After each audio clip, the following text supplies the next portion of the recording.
யாபேஸ் தன் சகோதரனை பார்க்கிறோம் கனம் பெற்றவனாய் இருந்தான். அவன் தாய் நான் துக்கத்தோட அவனை பெற்றேன் என்று சொல்லி யாபேஸ் என்று துக்கத்தில் வந்தான்.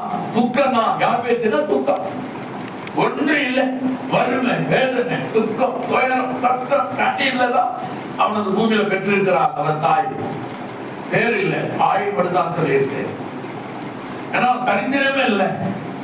ஏதோ ஒரு கோத்திரத்துல பிறந்து அவன் தாய் அவனை பெற்றெடுக்கும் பொழுது துக்கத்தில் பிறந்த சொல்லி யாபேஸ் என்று பெயரிடுகிறான். ஐயா, அம்மா என்ன துக்கத்தில் பிறந்துட்டா, தரித்திரன், வேதனை, நீ எனக்கு அந்த பேரை வச்சிருக்கலாம். இல்ல, என் துக்கம் சந்தோஷம் மாற்றுவதற்கு ஒருவர் இருக்கிறார். அவரிடத்திலே என் ஜெபத்தை நான் செய்ய போறேன், என் விருப்பத்தை அவர் சொல்ல போறேன், என் விருப்பத்தை அவர் கேட்க வல்லவரா இருக்கிறார். 65:2 என் ஜெபத்தை கேட்க அவர் வல்லவர், என் ஜெபத்திற்கு பதில் கொடுப்பார், என் ஜெபத்தை அவர் அங்கீகரிப்பார், என் ஜெபத்திற்கு அவர் பதில் கொடுப்பார். ஒரு விருப்பம் அவனுக்குள்ள இருந்தது. அந்த விருப்பத்தை அவன் யாரிடத்தில் சொல்லுகிறான்? தேவனிடத்தில் சொல்லுகிறான். அப்ப ஆண்டவர் என்ன பண்றாரு? அவனை என்ன பண்ணாரு? அவன் வேண்டிக் கொண்டதை தேவன் அருளினார். கரங்களை தட்டுங்க. அருளினார். அப்ப அவர் தாய் துக்கத்தோடு பிறந்தன்னு சொல்லி அவர் என்ன பண்றாங்க? யாபேஸ் என்ன துக்கமா? துக்கம் புள்ள, துக்கத்தில் பிறந்த புள்ள இது. அதனால யாபேஸ் பேர் வச்சான். ஆண்டவன் அவனுடைய துக்கத்தை எப்படி சந்தோஷமா மாத்துறாரு? அவன் விருப்பப்பட்டான். நீ விருப்பப்படலன்னா ஆண்டவர்கிட்ட ஒரு இல்லத்தின் ஆசீர்வாதத்தை பெற முடியாது. அவர் விருப்பம் வேறு. அவர் கடல் அளவு ஆசீர்வாதத்தை வச்சிருக்கிறார். வானத்தில் நட்சத்திரங்களை விட ஆசீர்வாதத்தை வச்சிருக்கிறார். கடல் ஓரமா கிடக்கிற பூமி மணலை விட எண்ணி பார்க்க முடிய ஆசீர்வாதத்தை அவர் வச்சிருக்கிறார். ஆனா உன்னுடைய விருப்பம் என்ன? ஓ விருப்பம் என்ன? அவர் கேட்கிறார். யாபேஸ் விருப்பம், என் அம்மா என்ன துக்கத்தில் பெற்றதை யாபேஸ் வச்சுட்டா, ஆனா அதை நான் மாத்த போறேன். அல்லேலூயா. நான் மாத்தி அந்த தேவனிடத்தில் சொல்லும் பொழுது என் கர்த்தர் என் விருப்பத்தை நிறைவேற்றுகிறவரா இருக்கிறார் சொல்லி அவன் ஜெபம் பண்ணான். அல்லேலூயா. அதான் சங்கீதம் 20:4 நம்ம வாசிக்கிறோம். உன் மன விருப்பம் என்ன? அது ஒண்ணு வாசிங்க. சங்கீதம் 20 ஆபத்தினாலே சொல்ற ஒண்ணுதானே. சங்கீதம் 20:1 ஆபத்தினாலே கர்த்தர் உமது ஜெபத்தை கேட்பார். அல்லேலூயா. ஆபத்தினாலே ஆபத்து நாள் வரும்போது ஒரு ஜெபத்தை அவர் கேட்கிறவரா இருக்கிறார். 3வது வசனம் சொல்லுங்க. 3வது வாசிங்க. நீ செலுத்தும் காணிக்கைகள் எல்லாம் அவர் நினைத்து உமது சர்வாங்க தகன பலிகள் எல்லாம் பிரியமாய் ஏற்றுக்கொள்வார். அல்லேலூயா. சொல்றாரு, நீங்க செலுத்தும் காணிக்கை எப்படி செலுத்துறீங்க? பிரியமா செலுத்துறீங்களா? பிரியமா செலுத்துற காணிக்கைக்கு தான் பதில். பிரியமில்லாத காணிக்கைகளுக்கு எந்த பதிலும் வராது. பிரியத்தோடு காணிக்கை கொடுக்கணும், பிரியத்தோடு ஆண்டவரிடத்திலே ஜெபிக்கணும், பிரியத்தோடு. ஏதோ பாஸ்டர் சொல்றார் அதிகாலை 5 மணி ஜெபம் பண்ணுங்கிறதுனால இல்ல, ஜெபித்தாலும் ஜெபிக்காவிட்டாலும் நான் சொல்லிக்கிட்டே தான் இருப்பேன். ஏன்னா நான் ஜெபிக்கிறேன் இல்லையா? நான் ஜெபிக்கிறபடி நான் நீ ஜெபிக்கிறான்னு ஆசைப்படுறேன். நான் கர்த்தரோடு பேசுகிறபடி நீ அவரோட பேசணும்னு ஆசைப்படுறேன். அவன் நீ ஜெபித்தாலும் ஜெபிக்காவிட்டாலும் நான் சொல்லுகிறதை சொல்லிக்கொண்டேதான் இருப்பேன். ஆண்டவர் சொல்றாரு, நீ மன விருப்பத்தோடு செய்யணும். எதை செய்தாலும் அவர் சொல்றாரு, நீ செலுத்தும் காணிக்கைகளை எல்லாம் அவர் நினைத்து உமது சர்வாங்க தகன பலியை பிரியமாய் ஏற்றுக்கொள்வாராக. நீ செலுத்துற காணிக்கை ஏதோ கொடுக்கிறேன் இல்ல, நீ கொடுக்கவே வேணாம். அந்த காணிக்கை மன விருப்பத்தோடு செய்ய வேண்டியவனா இருக்கணும். உண்மையாய் நீ அதை கொடுப்பாயானால் அந்த துக்கத்தை தேவன் சந்தோஷமாய் மாற்ற வல்லவர். என்ன துக்கமா இருக்கட்டுங்க, அதை மாற்றிடுவார். அல்லேலூயா. 2வது ஒரு விருப்பம். தாவீது விருப்பத்தோடு ஜெபிக்கிறான். எப்படி ஜெபிக்கிறான்? சங்கீதம் 23 என்ன சொல்றான்? விருப்பத்தை சொல்றான். விரும்புற இப்படி இருக்கணும், ஆண்டவர் இப்படி இருக்கணும், நான் இப்படி இருக்கணும், அவன் எனக்கு இப்படி இருக்கணும். விருப்பம் ஜெபம் தான் எழுதப்பட்டு 150 சங்கீதம். இந்த புஸ்தகத்துல 66 புஸ்தகத்துல எது பெரிய புஸ்தகம்? சங்கீதம். நாம யோசித்து யோசித்து அனுபவித்துக் கொண்டிருந்து வெயிலும் பனியிலும் மழையிலும் அவன் தேவன்கிட்ட ஜெபம் பண்ணி இருக்கிறான். பாடலா ஜெபம் பண்ணிட்டான். 23ஆம் சங்கீதத்துல அவன் ஆண்டவர்கிட்ட கேட்கிறான், என்ன சொல்றான்? கர்த்தர் என் மேய்ப்பரா. நான் வந்து தூக்கத்திலே இதை வாசிக்கிறேன். அல்லேலூயா. தூக்கத்திலே எங்க அண்ணன் ஃபேமிலிக்கு கல்யாணம், அவனுக்கு முதல் குழந்தை கல்யாணம் பண்ணான். கல்யாணம் இன்னைக்கு போக முடியாது. ஆனா நேற்று போய் அந்த பிள்ளைகளை நாங்க ஆசீர்வதிச்சுட்டு உடனே கிளம்பி வந்துட்டோம். அல்லேலூயா. உடனே பரபரப்பு. நான் தூக்கத்திலே இந்த 23ஆம் சங்கீதத்தை என்ன பண்றேன்? வாசிக்கிறேங்க. வாசிக்கிட்டே இருக்கிறேன். தூங்கிட்டே இருக்கிறேன், வாசிக்கிட்டே இருக்கிறேன். கண்ணு முடிச்சு பாக்குறேன், என்ன நம்ம பண்ணிட்டு இருக்கோம் எனக்கே தெரியல. ஆனா அந்த சங்கீதத்தை தாவீது அப்படித்தான் ஜெபம் பண்ணிருப்பாரு நான் உணர்றேன். அல்லேலூயா. அவர் சொல்றாரு, ஆணித்தரமா சொல்றாரு, அடுத்த திருத்தமா அவர் சொல்றாரு, கர்த்தர் என் மேய்ப்பரா இருக்கிறார். அல்லேலூயா. கர்த்தர் எப்படி இருக்காரு? என் மேய்ப்பரா இருக்கிறார். நான் தாட்சடையேன். அல்லேலூயா. என்னைக்காவது ஒரு நாள் நீங்க அப்படி ஜெபம் பண்ணிருக்கீங்களா? நான் அதிகாலையில் அப்படித்தான் வந்தேன். கரெக்டா 3 மணிக்கு எங்களுடன் இறங்கி விட்டான். சத்தியமா சொல்றேன், படுக்கவே இல்லை, தூங்கவே இல்லை. பாப்பு நண்பர் கூட போன் பண்ணி கேட்டார், எத்தனை மணிக்கு வந்தீங்க? 3 மணிக்கு வந்தேன். தூங்குனீங்களா? தூங்கவே இல்லை. எங்கள் வேலைகள் அவ்வளவு தலைக்கு மேல வேலை. எங்கள் வேலைகளை செய்து பைபிளை நான் கரெக்ட் பண்ணி அதான் தூங்கிட்டாங்க. தூங்கிட்டே பாடிட்டு இருக்கிற முன்னாடி பைபிள் இருக்கு. அல்லேலூயா. அவங்க உள்ள வேலைகளை செய்து கொண்டிருக்கிறார்கள். நான் பைபிளை பார்த்திருக்கிறேன். பல வேலைகள் இருந்தது பாருங்களேன். 3ல இருந்து தூங்கவே இல்லை. அல்லேலூயா. ஒரு நேரம் தூங்கி இருக்கலாம், உடனே தூங்கி இருக்கலாம். இல்ல, அதை விட இன்னைக்கு பெரிய வேலை. முதல் வாரம் தேவனுடைய நாமத்தை மகிமைப்படுத்த வேண்டும். தூங்கவே இல்லை பாருங்க. தூக்கத்தை விட ஆண்டவரை தொழுது கொள்வதும் வேதத்தை வாசிப்பதும் செபிப்பதும் மேலானது. அல்லேலூயா. இன்னைக்கு இரவு நேரத்துல பட்டா அந்த தூக்கத்தை நம்ம தூங்கிக்கலாம். ஆனா இங்க கர்த்தர் தாவீது சொல்றார், கர்த்தர் என் மேய்ப்பரா இருக்கிறான். அந்த ஒரு விசுவாசத்தை நம்பிக்கிறான். தாட்சடையேன். அவன் விருப்பம், நான் தாட்சடைவதில்லை, அடைய மாட்டேன். ரெண்டாவது சொல்றாரு, அவர் என்னை புல்லுள்ளவர்களை மேய்க்கிறவரா இருக்கிறார். பாத்தீங்களா? அவனுக்கு தரித்திரம் வெறுக்கிறான், தரித்திரத்தை வெறுக்கிறான், வறுமையை வெறுக்கிறான். நீங்க வறுமையை நீங்க வெறுத்திருக்கீங்களா? தரித்திரத்தை வெறுத்திருக்கிறீங்களா? தாவீது வெறுக்கிறான். தரித்திரத்தையும் வறுமையையும் வேதனையும். அந்த அம்மா தட்டி விடுங்க, முன்னாடி உட்கார வைக்க கொண்டு இப்படி வாங்க, முன்னாடி வாங்க, அப்படி வாங்க, பிரைஸ்லாம் முன்னாடி உட்காராதுங்க, சேர் போட்டு முன்னாடி உட்காருங்க. எப்போது தூங்கிட்டே இருக்கிறீங்க. அல்லேலூயா. என்ன சொல்றாரு? நான் தாட்சடையேன். அவர் என்னை புல்லுள்ள உடைகளில் மேய்த்து அமர்ந்த தண்ணீர் அண்டையில் என்னை கொண்டு போய், ஒரு நம்பிக்கை, அவன் விருப்பம், தண்ணீர் அண்டையில் என்னை கொண்டு போய் விடுகிறான். நான் இப்படிதான் இருப்பேன், நான் இப்படிதான் வாழ்வேன், நான் இப்படிதான் உயர்வேன். ஆண்டவருக்கு விரும்புறான். அவன் விருப்பத்தை தேவத்தை சொல்றான். அடுத்த வசனம், அவர் என் ஆத்துமாவை சொல்றாரு. அவரின் ஆத்துமா ஒரு நாள் சோர்ந்து போவதில்லை. என் ஆத்துமாவை அவர் தேற்றி நம்முடைய நாமத்தின் நிமித்தம் சொல்றாரு. அவரை யாக்கோபு தேவன், ஆபிரகாம் தேவன், ஈசாக்கின் தேவன், அவருடைய நாமத்தின் நிமித்தம் என்ன பண்ணாராம்? என்னை தேற்றி நீதியின் பாதைகளிலே என்னை நடத்துகிறார். பார்த்தீங்களா? அவர் நாமத்தின் நிமித்தம், அவர் நாமத்தின் நிமித்தம் கிறிஸ்துவாகி உங்கள் என்னையும் அவர் நாமத்தின் நிமித்தம் வாயக்கம் கொண்டு உன்னையும் என்னையும் நீதி பாதைகளிலே நடத்துகிறாராம். அல்லேலூயா. உன் விருப்பம், விருப்பத்தை சொல்லணும். உன் விருப்பத்தை நீ சொல்லிப்பாரு. அது ஆண்டவர் அதை நிறைவேற்ற வல்லவராக இருக்கிறார். 3வது 4வது வசனத்துல சொல்றாரு, நான் மரண இருள் விரும்புறா பாருங்க. நீ அந்த மாதிரி விரும்புறியா? அவன் விருப்பம், உன் விருப்பம் தேவன் ஏற்றுக்கொள்கிறவராக இருக்கிறார். அதை அவர் கேட்க வல்லவராக இருக்கிறார். நான் மரண இருள் பள்ளத்தாக்கிலே நடந்தால் பொல்லாப்புக்கு பயப்படேன். தேவனே என்னோடு கூட இருக்கிறேன். சொல்ல முடியுமா? கரங்களை தட்டுங்களேன்.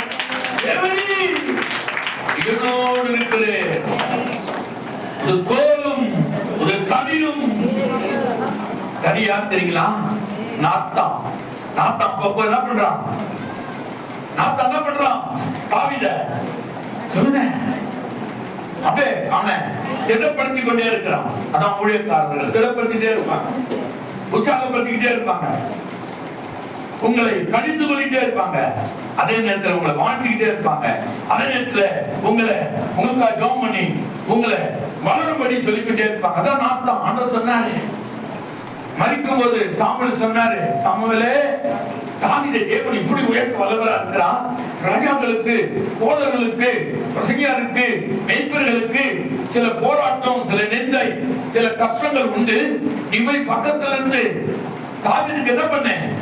என் வார்த்தைகளை சொல்லி அவனை திடப்படுத்தி அவனை ராஜாவா மாற்று, அவனுடைய சந்ததியை நீ கனப்படுத்த வேண்டும் என்று சொல்லி ஆண்டவர் நாத்தான் அனுப்பினாரு. நாத்தான தாவீதுக்கு அனுப்பியிருந்தார். அல்லேலூயா. எல்லாம் என்ன கவனிங்க, உங்க சிந்தெல்லாம் மாற்று நினைக்கிறேன். என்ன கவனிங்க, என்ன பாருங்க. அல்லேலூயா. அப்போ அந்த நாத்தான் தாவீதுக்கு எப்போது எப்படி இருக்கிறான்? அப்படியே ஒரு ஒரு ஒரு ஒரு தலைவனா இருக்கிறான் தாவீதுக்கு. தாவீது ஆண்டவரின் மனசு சோகமா இருக்கு, ஆண்டவர்கிட்ட கேட்டு நான் உடனே ஒரு ஜெபம் பண்ணி பதில் கொள்வார். ஏன்னா தாவீது மீது தேவனுக்கு என்ன இருந்தது? விருப்பம் இருந்தது. என்ன இருந்தது? விருப்பம். விருப்பம் இருக்கிறவர்களை சிலர் கடிந்து கொள்வார். விரும்புகிறவர்களை கடிந்து கொள்ளுகிற மனம் உண்டு. விரும்புகிறவர்களுக்கு புத்தி சொல்லுவாங்க, விரும்புகளோடு சமாதானமா இருப்பாங்க. விரும்புகிறவர்களை அதிகமா வேலை வாங்குவாங்க. விரும்புகிறவரிடத்துல ரகசியத்தை சொல்லுவாங்க. விரும்புகிறவரிடத்திலே பல வேலைகளை கர்த்தர் கொடுப்பார். அதே போலதான் அதிகமா நேசிக்கிறவனை ஆண்டவர் என்ன பண்ணுவாராம்? சிட்சிப்பார். நேசியாங்க விட்டு கண்டுக்க மாட்டார். அப்ப விருப்பம், உன் விருப்பம் என்ன? அதை தேவனிடத்தில் நீ சொல்ல வேண்டும். அவன் என்ன சொல்றான்? அடுத்தது, நான் மரண இருள் பள்ளத்தாக்கிலே நடந்தாலும் பொல்லாப்பை தேவனே நீ என்னோடு கூட இருக்கிறீர். ஒரு கோலும் தடியனை தேற்றுகிறது. அவன் சொல்றான், பாடுறான், விருப்பம் ஒரு கோலும் தடி என்னை தேற்றி அரவணைத்து என்னை நேர் பாதையிலே கொண்டு போகிறது. ஐந்தாவது வார்த்தை சொல்றாரு, சத்துருவுக்கு பயப்படுறதில்லை. கர்த்தரை நம்புகிறவன் சத்துருவுக்கு கவலைப்பட மாட்டான். அல்லேலூயா. இச்சகம் பேசி என்ன பண்ணுவாங்களாம்? அடங்கி போயிடுவாங்க. இச்சகம் பேசி பேசி அடங்கி அப்படியே சத்துரு ஓடிடுவானா. பைபிள் சொல்லுது. அதுதான் தாவீது பண்ணாரு. என்ன சொல்றாரு? 5 என் சத்துருவுக்கு முன்பாக நீர் எனக்கு ஒரு பந்தியை ஆயத்தப்படுத்தி என் தலையை என்ன பண்ணுகிறேன்? அபிஷேகத்தினாலே, ஆசீர்வாதத்தினாலே, மகிமையினாலே அவன் எப்போது நாத்தானை கொண்டு ஆற்றி தேற்றி அரவணைத்துக் கொண்டே இருக்கிறார். இவன் தேவனை வார்த்தினால், பாட்டினால், கவிதைகளினால் என்ன பண்றான்? தேவனை மகிமைப்படுத்திக் கொண்டே இருக்கிறான். அப்போ விருப்பத்தை நீ கர்த்தரிடத்துல சொல்ல வேண்டும் என்று அவர் விரும்புகிறார். என்ன பண்றாரு? ஒரு விருப்பம் என்னன்னு அவர் விரும்புகிறார். 1 நாளாகமம் 17:1 வாசிங்க. 1 நாளாகமம் 17:1. 1 நாளாகமம் 17:1 சீக்கிரம். தாவீது தன் வீட்டிலே வாசமாய் இருக்கிற போது அவர் தீர்க்கதரிசியாகிய நாத்தானை நோக்கி சொல்றாரு, பாரும் நாத்தானே, நான் சொல்ற வார்த்தை கொஞ்சம் கேளு. பாரும் நான் கேதுரு மரத்து வீட்டிலே வாசம் பண்ணுகிறேன். கர்த்தருடைய உடன்படிக்கை பெட்டியோ திரையின் கீழ் இருக்கிறது என்றார். அவன் வருத்தப்படுகிறான். என்ன வருத்தப்படுகிறான்? நான் என்ன மரத்து வீட்டுல இருக்கிறேன்? கேதுருவா மரத்தை நான் பக்காவா வீடு கட்டி வாழ்ந்துட்டு இருக்கிறேன். கர்த்தருடைய பெட்டி எங்க இருக்குதான்? திரையில சுத்தி துணியை கட்டி அந்த பெட்டிய அந்த துணிக்கு கீழே வச்சிருப்பாங்க, ஆசரிப்பு பெட்டி. அவன் வருத்தப்படுகிறான்னா, நம்ம என்னைக்காச்சும் வருத்தப்படுத்த அந்த கிராமத்துல சபை இல்லை, அந்த கிராமத்துல சபை இல்லை, எங்க சபையில ஆண்டவரே ஆத்துமாக்கள் 1000 வந்தா நல்லா இருக்கு. என்னைக்காவது ஒரு நாள் நம்ம அதை குறித்து கவலைப்பட்டு இருக்கிறோமா? கவலைப்பட்டு கர்த்தரிடத்தை ஜெபித்திருக்கிறோமா? தேவனிடத்திலே முறையிட்டு இருக்கிறோமா? ஆண்டவரிடத்திலே நம்மை ஒப்பு கொடுத்திருக்கிறோமா? ஆனா தாவீது சொல்றான், நான் இப்படியாப்பட்ட மரத்துல வீட்டை கட்டி நான் குடியிருக்கிறேன், ஆனா தேவனுடைய பெட்டி எங்க இருக்கிறது? எனக்கு கீழே இருக்கிறது, வருத்தப்படுகிறேன் என்று சொல்லுகிறார். என்ன பண்றேன்? வருத்தப்படுகிறேன் சொல்லுகிறார். 22 வாசிங்க. அப்படியே 22 வாசிங்க.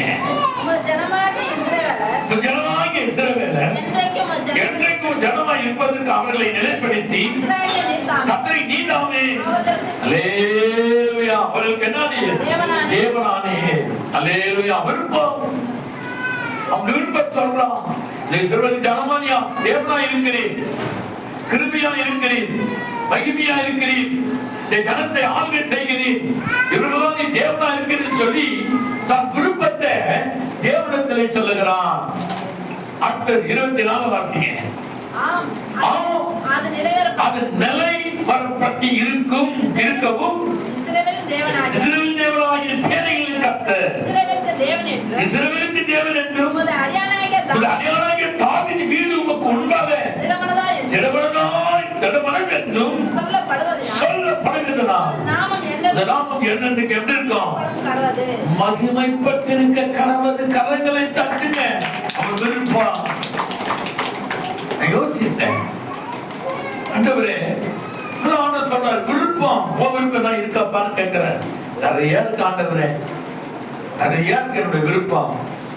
1 by 1 நான் மட்டும் சொல்லிட்டே இருப்பேன். ஆண்டவரே என்னென்ன விருப்பம் அதை என்னிடத்தில் சொல். அப்போ என்கிட்ட சொன்ன ஆட்கள்லாம் நான் உனக்கு வெளிப்படுத்த சொல்லி இப்படியாப்பட்ட ஆட்களை தேவன் எனக்கு வெளிப்படுத்தினார் சொல்றா பாருங்க. தேவனை மகிமைப்படுத்தி அவங்க மனசுல இருந்த எல்லா விருப்பத்தையும் அங்கே சொல்லுகிறான். 25, 26, 27 வாசிங்க. உனக்கு வீடு கட்டுவேன் என்று சொன்னார். உனக்கு வீடு கட்டுவேன் என்று தேவனாகிய நீர் அடியானை செவி கேட்க வெளிப்படுத்தினீர். பாத்தீங்களா? சொன்னீர் உனக்கு ஒரு வீட்டை கொடுப்பா, நீ வீடு நல்லா கட்டி நல்லா வாழ்வுன்னு சொன்னேன், அதை வெளிப்படுத்தினீர். ஆகையால் உமக்கு முன்பாக விண்ணப்பம் பண்ண அடியானுக்கு மன தைரியம் கிடைக்கும். பாத்தீங்களா? தைரியம் வேணும், பயம் வேணும். ஜெபம் பண்ணுவதற்கு நமக்கு பயம் இருக்குதான், நடுக்கம் இருக்கிறதா? ஏதோ நம்ம அதாவது ரட்சிக்கப்படாத ஜனங்களுக்கு ஒரு பயம் இருக்குது. ஒரு உண்மையான தேவன் அவர்கிட்ட போய் நம்ம ஜெபம் பண்ண முடியாது, அவர் முகத்தை பார்க்க முடியாது. ஆனா கிறிஸ்தவங்க இன்னைக்கு அசால்ட்டா ஆயிட்டாங்க. ஏன்னா தேவனை பத்தி அவங்களுக்கு தெரியல, ஆனா அசால்ட்டா ஜெபம் பண்ணுவாங்க. அசால்ட்டா, ஒரு பயம் இருக்காது, ஒரு பக்தி இருக்காது. அசால்ட், ஏன்னா தெரிஞ்சுக்கிட்டாங்க பைபிள் இவ்வளவுதான். அல்லேலூயா. ஆனா அடிச்சாருன்னா ஒரு சின்ன எலும்பு கூட இருக்காதான் பைபிள் சொல்லுது. அவன் என்ன பண்றான்? எப்படி வாசிக்கிறீங்க? வீடு கட்டுவேன் என்று தேவனாகிய நீர் உமது அடியானை செவி கேட்க வெளிப்படுத்தினீர். உமக்கு முன்பாக விண்ணப்பம் பண்ண அடியானுக்கு மன தைரியம் கிடைத்தது. விண்ணப்பம் பண்ண அது சொல்லிட்டாரு. ஆனால் அது கேட்பதற்கு ஒரு மனம் தைரியம் வேணும். அந்த ஜெபம் மன தைரியம் தான் ஜெபம் பண்ண முடியும். அது தாவீதுக்கு தேவன் கொடுத்திருந்தார். அந்த மன தைரியத்தை நீ எனக்கு கொடுத்து அடுத்த வருஷம் சொல்றாரு, இப்போது கர்த்தாவே அல்லேலூயா நீரே தேவன் அன்னைக்கு அறிக்கை பண்றான். மன விருப்பம், நான் இப்படி இருக்க விரும்புகிறேன், இப்படி இருக்க வாழ விரும்புகிறேன், யுத்தம் பண்ண விரும்புகிறேன், ஜெயிக்க விரும்புகிறேன், மேலாளராக இருக்க நான் விரும்புகிறேன், இந்த ஜனங்களை வழிநடத்த விரும்புகிறேன். ஆனா நீ சொன்னபடி அதை செய்திருக்கிற ஆண்டவரே நீரே தேவன். நீர் உமது அடியானை குறித்து இந்த நல்ல விஷயத்தை சொல்லத்தக்க சொன்னீர். அடுத்தது, இப்போது உமது அடியானின் வீடு என்றென்றைக்கு முன்பாக இருக்கும்படி அதை ஆசீர்வதித்தருளி நீர். கர்த்தராகிய தேவரீர் அதை ஆசீர்வதித்தபடினால் அது என்றைக்கும் ஆசீர்வதிக்கப்பட்டிருக்கிறது. அல்லேலூயா. என்றைக்கு அது ஆசீர்வதிக்கப்பட்டிருக்கும். அல்லேலூயா. ஒரு குடும்பம் கச்சா முச்சான்னு கடந்த ஒரு குடும்பம் உண்டு. கசாமுசான் கலந்த குடும்பத்தை நாம் போய் சந்தித்து அவங்க தேவ சுவிசேஷம் சொல்லி கர்த்தர் யார், இதுதான் வழி, இதுதான் எல்லாத்தையும் அவங்களுக்கு கிட்டத்தட்ட ஒரு வருஷம் சொல்லி குடும்பமா அவங்களை ஞானஸ்நானம் கொடுத்து ஆண்டவருடைய ஆசீர்வாதம் என்ன, அவருடைய மகிமை என்ன, பாதுகாப்பு என்ன, ஒழுக்கம் என்ன, எல்லாத்தையும் சொல்லி அவங்க கிறிஸ்துக்குள்ள நடத்தின அந்த குடும்பம் அந்த குடும்பம் அந்த குடும்பம் அந்த குடும்பம் ரட்சிக்கப்படுது. அல்லேலூயா. ரட்சிக்கப்பட்டாங்க. ஏன்னா ஒரு குறிப்பிட்ட காலம் வச்சு அவங்க நம்மளோட போயிட்டாங்க. ஆனா அவங்க பிள்ளைக்கு கல்யாணம் பண்றாங்க. ஆரம்பம் தெரியல பாருங்க, நம்ம எங்க இருந்து வந்தோம்னு தெரியல. உங்களுக்கு நிறைய பேர் இருக்காங்க உலகத்துல, நம்ம எங்க இருந்து வந்தோம், எப்படி வந்தோம். அவங்க எனக்கு பத்திரிகை கொடுக்க வந்தாங்க. நான் பத்திரிகை வாங்கி பார்த்து வாசித்தேன். சிஸ்டர் நீங்க எங்க ரட்சிக்கப்பட்டீங்க, எல்லாம் எங்க நீங்க தான் ரட்சிக்கப்பட நடத்துனீங்க. அப்ப என் பேரே இல்லையே. அல்லேலூயா. மனம் மங்கி போயிட்டாங்க என் ஆசீர்வாதத்துல. ஆண்டவர் நல்ல ஆசீர்வாதம் கொடுத்தார், வீடு கட்டாங்க, புள்ளெல்லாம் வளர்ந்து நல்ல வேலை செஞ்சு கை நிறைய சம்பாதிக்கிறான். மங்கிட்டாங்க. அல்லேலூயா. யாரோ ஒரு பேரை போட்டிருக்காங்க. விளைஞ்ச மரத்துக்கு யாருக்கெல்லாம் குத்துக்க விடலாம். ஆனா அந்த மரத்தை வளர்த்து காக்க வைக்கிறது எவ்வளவு கஷ்டம். காய்ச்சவருக்கு யாருக்கெல்லாம் குத்திக்க விடலாம். நீலன்னா இன்னொரு ஆள் குத்திக்க விட்டு நம்ம காசு சம்பாதிக்கலாம். ஆனா அந்த மரத்தை தண்ணி ஊத்தி அந்த வளர வைத்து பூ வச்சு குஞ்சு வச்சு அது காய் காத்து பழுக்கிற வரையும் பழுதுகிட்ட கொடுக்காம, காக்கா கழுதுகிட்ட கொடுக்காம அந்த மரத்தை பாதுகாக்கிறது எவ்வளவு கஷ்டம். அது ஓங்கி வளர்ந்து காய்ச்சிட்டு கவலை கிடையாது. திக்கு புக்கு முடிக்கிறாங்க, சொல்ல முடியல, பரவாயில்ல, நான் வந்து உங்க பிள்ளை ஆசீர்வதிக்கிறேன். போய் ஒரு நல்ல ஒரு கிஃப்ட் கொடுத்துட்டு நல்ல ஆசீர்வாதம் பண்ணிட்டான், நல்லா சாப்பிட்டு தான் வந்தார். அல்லேலூயா.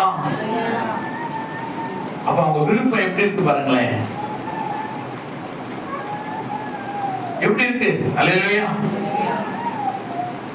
அவங்களுக்கு அந்த பேச முடியல. வழி நடத்தி குளிப்பாட்டி கழுவி சட்டி போட்டு பவுடர் அடிச்சு எல்லாத்தையும் பண்ணி இதான் சேரு, இதான் டேபிள், இதான் வழி சொன்ன அவங்க என்ன பண்ணிடுறாங்க, மறந்துடுறாங்க. அல்லேலூயா. அப்ப எந்த அளவுக்கு கிறிஸ்தவர்கள் மங்கி இருக்கிறாங்க பாருங்க. நான் இன்றைக்கும் என்ன வழி நடத்துற பாசத்தை முதல் இடத்துல தான் வச்சிருக்கிறேன். அல்லேலூயா. அப்ப தேவனாகிய கர்த்தரை நாம் முதலிடத்துல வைக்கணும். அதான் அவர் விரும்புறார். நம்ம விருப்பம் என்ன என்பதை அவருக்கு மூன்றாவது யாருடைய விருப்பம், அண்ணாளுடைய விருப்பம். அண்ணாளுக்கு ஒரு விருப்பம் வந்தது, ஒரு விருப்பம் தன்னுடைய விருப்பம். அந்த தேவனிடத்திலே அவர் சொல்லும்படி எங்க போறா, உறவு வீட்டுக்கு போறாளா, மாமா வீட்டுக்கு போறாளா, அத்தை வீட்டுக்கு போறாளா, இல்ல சித்தப்பா வீட்டுக்கு போறாளா, இல்ல பெரியப்பா வீட்டுக்கு போறாளா, இல்ல புரண்டு வீட்டுல போய் உட்காந்து கதை பேசிட்டு இருக்கிறாங்க, எங்க போறாங்க. உன் விருப்பத்தை மனுஷத்துல சொல்லாத, மக்கள்கிட்ட சொல்லாத, உறவுகிட்ட சொல்லாத, சொந்த பந்தத்தை சொல்லாத. யார்கிட்ட சொல்ற, தேவனாகிய கர்த்தரிடத்திலே ஒரு விருப்பத்தை சொல்லு. அவரே விருப்பத்தை நிறைவேற்ற வல்லவரா இருக்கிறார். ஆண்டவரே நம்மளை பார்க்கிறவரா இருக்கிறார், நம்மளை சுருந்திக்கு பார்க்கிறார், நம்ம போகை நம்ம வர்க்க எல்லாத்தையும் பார்த்து கொண்டு இருக்கிறார். நம்ம இருதயத்தின் நினைவுகளை அவர் என்ன பண்றாரு, அறிந்திருக்கிறார். உன் இருதயத்தின் நினைவுகளை என்ன பண்ற, அறிந்திருக்கிற, வகை வகையாய் அறிந்திருக்கிற. அல்லேலூயா. என்ன சொல்றா, 1:9 வாசிங்க. 1 சாமுவேல் 1:9. அவர்கள் புசித்து குடித்த பின்பு அன்னாள் எழுந்திருந்தார். ஆசாரியனாகிய ஏலி கர்த்தருடைய ஆலயத்தின் வாசல் நிலையண்டிலே ஆசனத்தின் மேல் உட்கார்ந்திருந்தான். அவள் போய் மனம் கசந்து, praise the Lord. அந்த 9வது வார்த்தை சொல்லுது, மனம் கசந்தால். எனக்கு மனம் கசந்து இருக்கிறியா, நான் வறுமையில இருக்கிறேன், நான் வியாதியில இருக்கிறேன், நான் துக்கத்தில் இருக்கிறேன், நான் துயரத்தில் இருக்கிறேன், நான் அனாதையில் இருக்கிறேன், எனக்கு இது இருந்தா நல்லா இருக்கும், இந்த நாள் வரை இல்ல, ஏன் துக்கப்பட்டிருக்கிறியா? ஒரு துக்கத்தை சந்தோஷமா கர்த்தர் மாற்ற வல்லவரா இருக்கிறார். உன் துயரத்தை மாற்ற கர்த்தர் நல்லவரா இருக்கிறார். உன் கண்ணீரை துடைத்து உன்னை மகிழ்ச்சியாக்க தேவன் வல்லவரா இருக்கிறார். நீ என்னைக்காவது துக்கப்பட்டு தேவனிடத்திலே மன்னிட்டு இருக்கிறாயா? துக்கம் என்ன தெரியுங்களா? இருபத்தி வெளிச்சிட்டு வெளில வரும். ஆனாதான் அண்ணால் என்ன பண்ணல, குரலிட்டு அழுல. அவன் தூக்கம் சத்தத்தை அடக்கி உதடு மட்டும் பேசினது. உன் உதடு பேசுதா? பேசும். பலரை பற்றி பேசுவோம் உதடு. ஆனா தேவனிடத்தில் உன் உதடு பேசாது. அல்லேலூயா. பலரை பற்றி உதடு பேசலாம், அது யூஸ் இல்லை, அது கஷ்டம். ஆனா உதடு தேவனிடத்திலே பேச வேண்டும். உள்ளம் தேவனிடத்திலே குமர வேண்டும். உன் ஜெபம் பரலோகத்திலே கேட்கப்பட வேண்டும். அப்பொழுதுதான் உன் காரியத்தை தேவன் என்ன பண்ணுவாரு? வாய்க்கப்படும். விருப்பம், ஒரு விருப்பத்தை தேவன் சொல்றா. என்ன சொல்றா?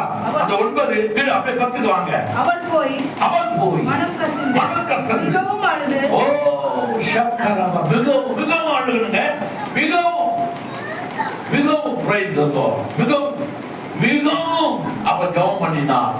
மிகவும் அவ களிக்கூர்ந்து மிகவும் கர்த்தரிடத்திலே தன் தேவைகளை, தன் விருப்பத்தை மனம் கசந்து கர்த்தரிடத்திலே ஒப்பித்தாள். அதுக்கு எதிராளி கேட்கிறான். அந்த ஊழியக்காரன் அவளை பார்த்து கேட்கிறான். என்ன கேட்கிறான்? சேனைகளின் கர்த்தாவே, தேவரீர் உம்முடைய அடியானின் சிறுமையை கண்ணோக்கி பார்த்து. இல்ல, அவ கேட்கிறான். அவன் என்ன கேட்கிறான்? அவளை நோக்கி. Praise the Lord. இதாங்க ரகசியம். என்னத்தை கேட்கிறார் பாஸ்டர்? அதை கண்டுபிடிச்சு வாசிக்கிறீங்களே, அதுதான் தேவ ஞானம். என்னத்தை கேட்கிறார்? நீ என்ன பண்ணிட்டு இருக்கிற? தேவ சமூகம், தேவ சபை, நீ குடிச்சு வெறித்து இங்கே உலகி கொண்டிருக்கிறாயா? Praise the Lord. இதான் கடிந்து கொள்ளுதல். அதை ஏற்றுக்கொள்ளுகிறவள் அண்ணா. ஏற்றுக்கொள்ளாம யார் தெரியுங்களா? ஏற்றுக்கொள்ளாம யாரு? அது வேற ஆவி உடையவர்கள்.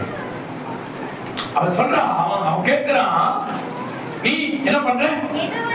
எது வரைக்கும் நான் பார்த்துட்டு தான் இருக்கிற, வெறித்திருக்கிறாய், உன் குடியை முன்னிட்டு விலகு என்றா. கீழே அதற்கு தான் பதில் கொடுக்க. நீ பதில் கொடுக்க உன் விருப்பத்தை. ஊழியக்காரனா இருக்கட்டும், அவன் தான் கர்த்தர். ஊழியக்காரன் தான் கர்த்தர். மூலமா தான் ஆண்டவர் அவ வாய என்ன சொல்ல போறான் என்பதை பேச அவர் வாஞ்சியாய் காத்திருக்கிறான்.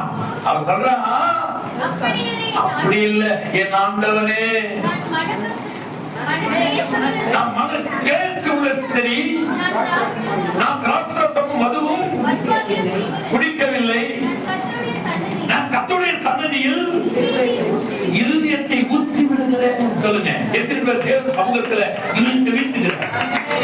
இல்ல கூட்டம் கூடி ஒரு மனிதனை குறித்து உங்கள் இருதயத்தை ஊற்றி கொண்டிருக்கிறீர்களா? கூட்டம் கூடி பொல்லாத ஏழ்மையான ஒரு மனிதனை குறித்து அல்லது ஒரு மனுஷன் குறித்து நீங்கள் பேசிக் கொண்டிருக்கிறீர்களா? உங்கள் இருதயம் எதை நோக்கி இருக்கிறது? அந்த தேவனுடைய பிள்ளைகளே, அவன் இருதயம் எப்படி இருக்கிறதா?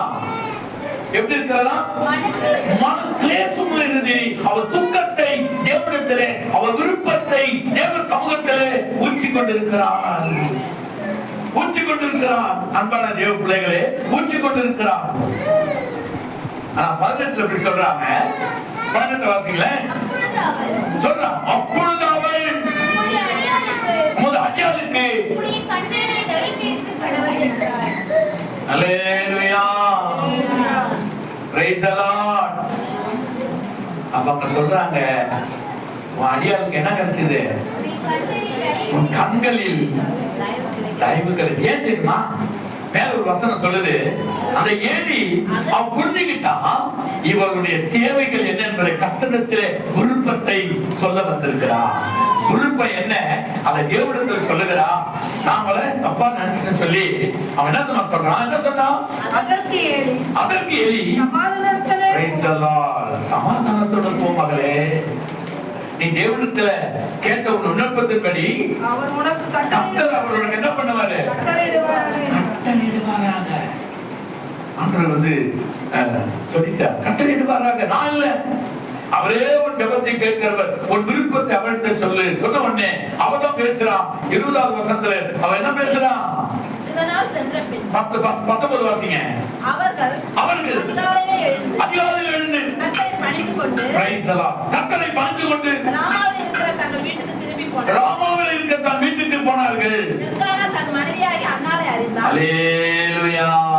நேரமும் காலமும் கூடி வரும் பொழுது உன் துக்கம் சந்தோஷமாய் கருமை தட்டுங்க. நேரமும் காலமும் யார் கையில இருக்குது? உங்க கையில தான் இருக்குது. வேற எங்கேயுமே நாளில் இல்ல, நட்சத்திரத்துல இல்ல, செவ்வாய்க்கிழமை இல்ல, சனிக்கிழமை இல்ல. எல்லாமே நேரமும் காலமும் சமயமும் எங்க இருக்குது? நம்ம கைகள்ல இருக்கிறது. கர்த்தர் உங்க கையில கொடுத்துட்டாரு. உங்க கைகளுக்குள்ள இருக்கிறது, உங்கள் இருதயத்துக்குள்ள இருக்கிறது, உங்கள் விண்ணப்பத்துக்குள்ள இருக்கிறது, உங்கள் விசுவாசத்துக்குள்ள இருக்கிறது. நேரத்தையும் காலத்தையும் சமயத்தையும் கர்த்தர் எங்க கொடுத்திருக்காரு? உன் கையில கொடுத்திருக்கிறாரு.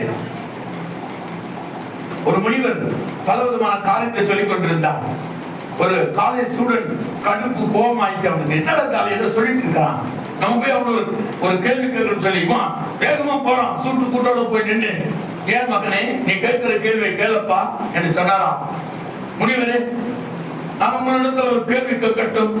கேள்வி சொல்லலாம். என் 2 கைகளிலும் ஒரு உயிர் இருக்கிறது. அது இப்போது மறித்திருக்கிறதா அல்லது உயிரோடு இருக்கிறதா? முனிவர் கொஞ்ச நேரம் கொஞ்சம் அப்படியே பேசாம இருந்தா. கொஞ்சம் பேசாம இருக்கணும். அப்பதான் அவன் கேள்வி கேட்கணும், கோபம் வரும். என்ன முனிவரே, இந்த நிமிஷம் நான் பார்த்தேன், அநேகருக்கு நல்வார்த்தைகளை சொன்னீங்க, உங்க காலில் விழுந்துட்டு போனாங்க. நான் கேட்கிற கேள்விக்கு உங்களால் பதில் சொல்ல முடியவில்லையே, சொல்லுங்க சீக்கிரம். சொல்ற மகன் சொல்லிட்டு, உன் கைக்குள்ள இருக்கிறது உயிரோ அது செத்து போயிட்டா எனக்கு தெரியாது. ஆனா நீ நினைச்சா அதை உயிரோடு விடலாம், அது நீ நினைச்சா அதை கொல்லலாம். அதாவது கேள்வி பதிலும் எல்லாம் உன் கைக்குள்ளதான் இருக்குன்றாரா? கருங்களை தட்டுங்க. உன் கைக்குள்ளதான் இருக்குது, நீ எது வேணாலும் செய்யலாம். சாஸ்தாங்கமா விழுந்தான். முனிவரை சொல்றது சரி என்பதை அந்த ஆட்டை ஆசீர்வாதம் பெற்று கடந்து போனானா. எல்லாமே காலமும் நேரமும் சமயமும் யார் கையில இருக்குது? நம்ம கையில இருக்கு. ஆண்டவர் சொன்னார், உன் கையில இருக்குது. நீ விசுவாசித்தால், நீ நம்பினால், நீ ஜெபித்தால், நீ முயற்சி செய்தால், என் நாமத்தை விசுவாசித்தால் உன் துக்கத்தை சந்தோஷமாய் மாற்ற ஒழுக்கல தான் அந்த காரியம் இருக்கணும் ஆண்டவர் சொல்லியிருக்கிறார். வேதமும் அப்படிதான் சொல்லுது. அப்ப அது குறித்து அவர் துக்கமுகமா இருந்ததில்லை. துக்கமுகமா இல்ல, அங்கிட்ட சொல்லிட்டேன், அவர் செஞ்சிருவாரு, அவர் நிறைவேற்றுவார் சொல்ல உடனே துக்கமுகமா இருக்கல. கடந்து போய் புசித்து குடித்திருந்தால் நேரமும் நாளும் வந்தது. கர்த்தரை கடாசித்தார். ஒரு அழகான ஒரு மகனை தேவன் கொடுத்தார். கரங்கள் தட்டுங்க. Praise the Lord. ஹalleluya. ஒரே ஒரு வசனத்தை சொல்லி நான் கடந்து போகிறேன். பவுலுடைய விருப்பம், பவுலுடைய விருப்பம். அவன் விரும்புறான். என்ன விரும்புறான்? வாசிப்போம். 2 கொரிந்தியர் 12 7 வாசிங்களே. 7 வாசிங்க. என்ன நிறைய விருப்பம் எல்லாம் இருக்கிறாங்க. அப்புறம் சாயந்தரம் பேசலாம். நீங்க சாயந்தரம் 2 கொரிந்தியர். அன்றைக்கு எனக்கு வெளிப்படுத்திக் கொண்டிருக்கிற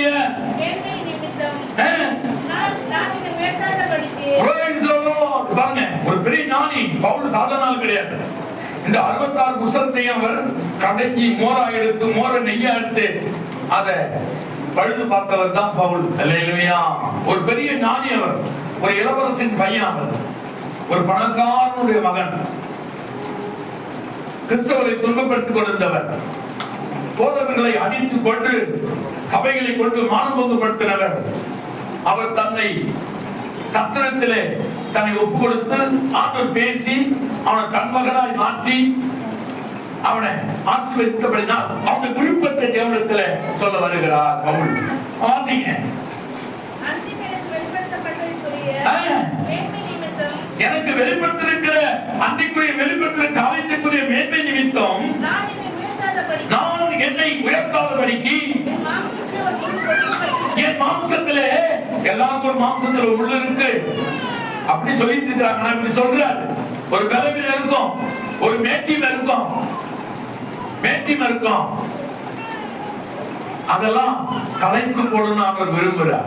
அந்த மேன்மை வேணாம் ஆண்டவரே, எனக்கு தாழ்மை கொடுங்க, அதெல்லாம் கேட்கிறான். வாசிங்க. என்னை நான் உயர்த்தாதபடிக்கு, அல்லேலூயா, அதுதான் சரீர பலவீனம். என்னை மேன்மைப்படுத்தாதபடி, என்னை சிங்காரித்துக் கொள்ளாதபடி, என்னை தனக்குத்தானே என்னை பார்த்துக் கொள்ளாதபடி, ஒரு பலவீனம், ஒரு துன்பம், ஒரு துயரம், ஒரு கஷ்டம், அது என்ன முல்லை போல குத்தி கொண்டிருக்கிறது என்று தேவனிடத்தில் அறிக்கப்படுறான். கீழே அது என்ன சொல்றாரு? அது உயர்ந்ததாகபடிக்கு அது என்னை கொட்டும் சாத்தானுடைய தூதனா. புரிந்து கொண்டா ஒரு பிரச்சனை, ஒரு போராட்டம் வரும்போது இது சாத்தான் கொட்டுற ஒரு பிரச்சனை, சாத்தான் கொண்டு வருகிற ஒரு பிரச்சனை, சாட்சி கொண்டு வருகிற ஒரு பிரச்சனை. அதை நான் வெல்ல வேண்டுமானால், அதை ஜெயிக்க வேண்டுமானால், நான் தேவனிடத்திலே நான் என் விருப்பத்தை சொல்ல வேண்டும் என்று பவுல் ஒரு பெரிய பிரசங்கா இருந்தேன். இன்னைக்கு கிறிஸ்தவனுடைய வந்ததுக்கு காரணம் முதல் மனிதன் பவுல். அவன் தேவனிடத்தில் அந்த விண்ணப்பத்தை கொண்டு போகிறார், விருப்பத்தை கொண்டு போகிறார். கீழே வாசிங்க 8. அது என்னை விட்டு நீங்க படிக்கு நான் 3 தரம் கர்த்தரிடத்திலே 3 தரம் வேண்டிக் கொண்டிருக்கிறான். அவர் கேட்டுட்டே இருக்கிறார். சில நேரத்தில் கேட்பாரு, விடுதலை கொடுத்துருவாரு. விடுதலை கொடுக்கல, அவன் உணர்த்தணும், அவனை சரி பண்ணணும், அவனை சரியாக்கணும் என்று சொல்லி ஒரு சரியான வார்த்தையை சொல்லி அமைச்சிடுவார். அததான் சொல்ல போறார் பவுலுக்கு. கீழே வாசிங்க. அதற்கு அவர், பவுலே, என் கிருபை உனக்கு போதும், உன் பலவீனத்தில் என் பலன் பூர்ணமாய் விளங்கு. நீ போய் இன்னும் பல தேசத்துக்கு என் சத்தியத்தை சொல்லு. கரங்களை தட்டுங்க. பல நாடுகளுக்கு போ, பல கப்பலை ஏறு. அப்பதான் கப்பல் தானே, ஏற்கனவே கிடையாது, கப்பல் தான். கடல் வழியா தான் பயணம். என்ன ஊருக்கு போனாலும் கடல் வழியா தான் போகணும். நீ கப்பல் ஏறு பவுலே, நீ இன்னும் அநேக தேசத்துக்கு போ, அநேக நாட்டுக்கு போ, என் சுவிசேஷத்தை சொல்லு. என் கிருபை உன்னை விட்டு விலகாது. அவன் விருப்பம் அதோட போனா பாருங்க, கேட்டு பேசவில்லை பாருங்க. அதற்காக என் கிருபனுக்கு போதும், பலவீனத்திலே என் பலன் பூர்ணமாய் விளங்கும் என்றால், ஆகையால் கிறிஸ்துவின் வல்லமை என் மேல் தங்கும்படி என் பலவீனத்தை குறித்து நான் மிகவும் சந்தோஷமாய் மேன்மை பாராட்டுகிறேன். கரங்களை தட்டு. உன் பலவீனத்தை குறித்து நீ துக்கப்பட்டு இருக்காத, அதை குறித்து என்ன பண்ணு? மேன்மை பாராட்டு, மேன்மை பாராட்டு. கீழே சொல்லிட்டு பாருங்க. அந்தபடி நான் பலவீனனாய் இருக்கும் போது பலவீனனாய் இருக்கிறேன். ஆகையால் கிறிஸ்து நிமித்தம் எனக்கு வரும் பலவீனங்களிலும், நிந்தைகளிலும், நெருக்கங்களிலும், துன்பங்களிலும், இக்கட்டுகளிலும் நான் புரியப்படுகிறேன். கரங்கள் தட்டுங்க. என்ன சொல்லுங்க? கர்த்தரை வைத்து கொண்டே இருக்கிறார், என்னை ஆசீர்வதித்துக் கொண்டே இருக்கிறார். ஊழியத்தை பல நாடுகளுக்கு செல்லும்படி, பல கப்பல் ஏறும்படி அவர் என்னை நெருக்கி நெருக்கி ஏறிக் கொண்டிருக்கிறார் என்று தன் விருப்பத்தை தேவனிடத்திலே அவன் சொல்லுகிறவனாய் காணப்பட்டான். தேவனுடைய பிள்ளைகளே, அப்போ முதல் விருப்பம் யாருடைய விருப்பம்? உன் மன விருப்பம். உன் மன விருப்பத்தை மனுஷன் சொல்லாத, தேவனிடத்திலே சொல்லு, கர்த்தரிடத்திலே சொல்லு. நிச்சயமாய் ஒரு மன விருப்பத்தை கர்த்தர் என்ன பண்ணுவாரு? நிறைவேற்றுவார். நிறைவேற்ற வல்லவராக இருக்கிறார். கர்த்தரிடத்திலே சொல்லு. என்ன இருக்கிறாங்க? என்ன பவுல் இருக்கிறாரு, முடிச்சுட்டா ஆபிரகாம் இருக்கிறாரு, மோசே இருக்கிறாரு, கடைசியில சாலமோன் வராரு. அல்லேலூயா. உன் விருப்பத்தை நிறைவேற்ற அவர் வல்லவரும் நல்லவரும் பெரியவருமாய் இருக்கிறார். அவரிடத்திலே உன் விருப்பத்தை சொன்னா, உன் மன விருப்பத்தின்படி அவர் உனக்கு தந்தருளி உன்னை ஆசீர்வதிக்க வல்லவராக இருக்கிறார் என்று வேதம் சொல்லுகிறது. உன் மன விருப்பத்தை தேவனிடத்துல சொல்லும் பொழுது தேவன் அந்த அவர் கேட்கிறவராக இருக்கிறார். கேட்காத செவிடு ஆண்டவர் அந்த பரவாயில்ல, என்னதான் பேசினாலும் ஒரு செவிடு ஆண்டவர் கேட்க மாட்டார். ஆனா அவர் என்ன ஆண்டவரா இருக்கிறார்? கேட்கிறவரா இருக்கிறார். சங்கீதம் 65:2 அதான் சொல்லுது, என் ஜெபத்தை கேட்கிறவரே, மாம்சமான யாவரும் உம்மிடத்தில் வருவார்கள். ஜெபத்தை கேட்கிற ஆண்டவர். நீ ஜெபித்துக் கொண்டே காசா பணமா, வெள்ளியா பவுனா? பவுன் 1.5 கோடி வந்துருச்சு, 1.5 லட்சம் ரூபாய் வந்துருச்சு. பவுனோட பெரியவரா இருக்கிறார். அல்லேலூயா. பவுனை விட பெரியவர், அவர்தான் பெரியவர். பெரியவர் உனக்குள்ளே மிக பெரியவர் நமக்குள்ளே. அவ எவ்வளவு பெரியவரா இருக்கிறார். மன விருப்பத்தை சொல்லி பாருங்களேன், உடனே நிறைவேற்றுவான். பாருங்க, பவுலுக்கு உடனே நிறைவேற்றினான். அவன் தெரிஞ்சுக்கிட்டான், சாத்தாயனை கொட்டி சாத்தாயனை மம்பளம் பாக்குறான், சண்டையிட்டு ஊத்துருவான், முடிச்ச போட்டு விட்டுருவான். சாத்தான் உனக்கு எனக்கு ஒரு முடிச்ச போட்டு விட்டுருவான். அப்ப நம்ம 2 பேரும் பேசிக்கவே முடியாது, முகப்பொல்லாப்பு வந்துடும். இது மனுஷன் பண்றது இல்ல, யார் பண்றது? சாத்தான் ஏறி விடுவான். இன்னொரு சாத்தா இருக்கிறான், இன்னொரு ஆளை ஏறி விட்டுட்டு அவன் கம்முன்னு இருப்பான். அவன் போய் இழுத்துட்டு வரட்டும், நம்ம உட்காந்து வேடிக்கை பார்ப்போம். அந்த மாதிரி சாத்தானா இருக்கிறான். அவன் நல்ல சாத்தான். இன்னொரு சாத்தானை ஏறி விட்டு அவன் பேசாம இருப்பான். என்ன நடக்குது பார்க்கலாம், நம்ம கை தட்டி குதிக்கலாம். அல்லேலூயா. இந்த வசனத்தை புரிஞ்சுக்கணும். பிசாசு எப்படி வருவான், எப்படியெல்லாம் கிரியை செய்வான், எப்படியெல்லாம் இந்த பூமியில கிறிஸ்தவ மக்கள் விரோதமாக எழுமா என்பதை நீங்கள் புரிந்து கொண்டு நீங்கள் நடந்தா உங்க மன விருப்பத்தை அவன் நிறைவேற்ற வல்லவரா இருக்கிறார். கரங்களை தட்டுங்க. உங்க மன விருப்பத்தை அவன் நிறைவேற்ற வல்லவரா இருக்கிறான். அந்த 20 கடைசி வசனம் மட்டும் வாசிங்க. கடைசி வசனம். அவர்கள் முறிந்து விழுந்த உன் விருப்பத்தை நிறைவேற்ற சத்துரு பொல்லாத கிரிகள், அந்தகார சக்திகள், மந்திரம், மாந்திரம், பில்லி, சூனியம், ஏவல் எல்லாம் முறிந்து விழுந்துடும். தேவனுக்கு முன்பாக ஒண்ணு நிற்க முடியாது. முறிந்து விழுந்துடும். முறிந்து விழுந்து. ஏன்னா உன் விண்ணப்பத்தை ஆண்டவரை கேட்கிற, நீ ஜெபத்தை கேட்கிற, ஜெபிக்கிற, கர்த்தர் ஜெபத்தை கேட்கிறார். அவர் கேட்க கேட்க கேட்க உனக்கு விரோதமா எழும்பினவர்கள் எல்லாம் என்ன பண்ணுவாங்க? முறிந்து விழுந்தார்கள். நாங்களே எழுந்து நிற்கிறோம். எழுந்து நிற்போமா? எழுந்து நிற்கிறோம். அவர்கள் முறிந்து விழுந்தார்கள். சத்துடைய கிரிகள் எல்லாம் முறிந்து விழுந்தது. நாங்களும் கர்த்தருடைய பலத்திலே, கர்த்தருடைய ஆசீர்வாதத்திலே ஜெபித்தபடினால், எங்கள் ஜெபத்தை அவர் கேட்டபடினால் அமர்ந்து விழுந்து போன எங்களை உட்கார்ந்து எங்களை தூக்கி என்ன பண்ணாரு? எழுந்து நிமிர்ந்து நிற்கிறோம்.